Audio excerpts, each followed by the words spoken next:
warahmatullahi wabarakatuh. Halo teman-teman semua, perkenalkan nama saya Nandini Rahmayanti, NIM 2324002. Pada kesempatan kali ini kita akan membahas topik yang sangat penting, yaitu tentang gender dan kekerasan pada anak. Materi ini bertujuan untuk menambah pemahaman kita sebagai orang tua, pendidik, dan masyarakat agar menciptakan lingkungan yang aman, nyaman bagi anak-anak kita. Yuk simak video kali ini sampai selesai. Setiap anak terlahir dengan hak yang sama untuk tumbuh, belajar, merasakan kasih sayang. Dunia anak seharusnya dipenuhi dengan tawa, rasa aman, dan kesempatan untuk menjadi diri mereka sendiri. Namun kenyataannya masih banyak anak-anak yang mengalami perlakuan tidak adil, bahkan kekerasan, baik secara fisik maupun emosional. Oleh karena itu, penting bagi kita sebagai orang tua, pendidik, masyarakat untuk memahami dua hal penting, yaitu gender dan kekerasan pada anak. Dengan memahami keduanya, kita menciptakan lingkungan yang lebih aman, adil, dan penuh kasih sayang bagi anak-anak. Selanjutnya, apa sih itu gender? Jadi, gender adalah cara masyarakat memandang peran laki-laki dan peran perempuan. Sejak kecil, anak seringkali sudah diberi label.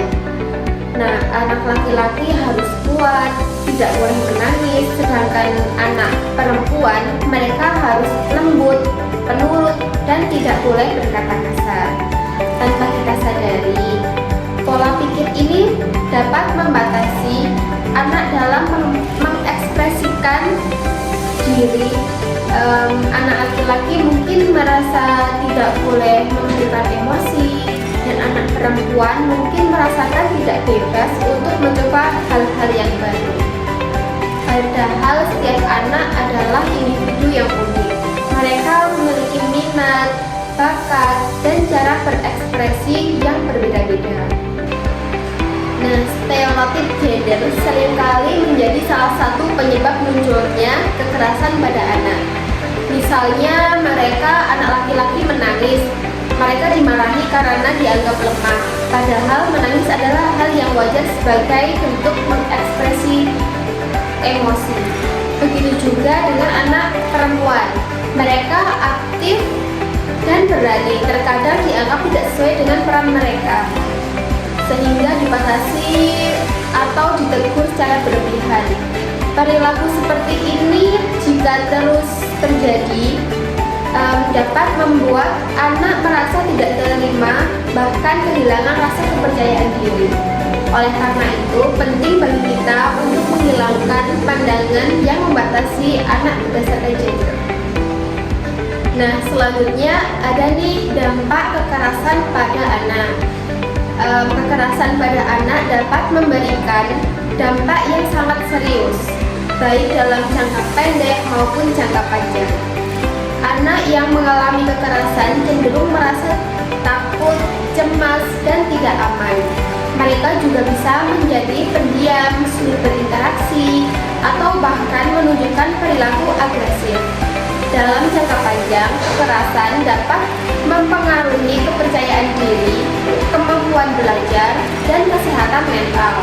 Namun, kabar baiknya, anak-anak memiliki kemampuan untuk pulih, terutama jika mereka mendapat dukungan, kasih sayang, dan lingkungan yang aman.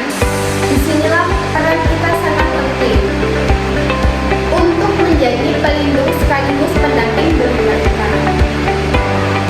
Selanjutnya, ada pencegahan. Pencegahan kekerasan pada anak dapat dimulai dari hal-hal sederhana. Pertama, hargai anak tanpa membeda-bedakan gender.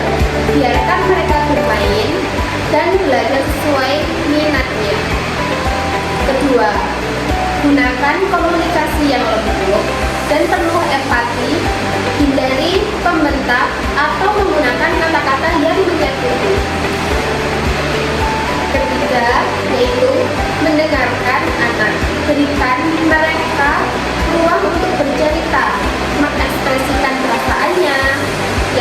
keempat yaitu mengajarkan anak tentang pembatasan tubuh mereka, sehingga anak tahu bagian mana sih tubuh yang tidak boleh disentuh oleh orang lain.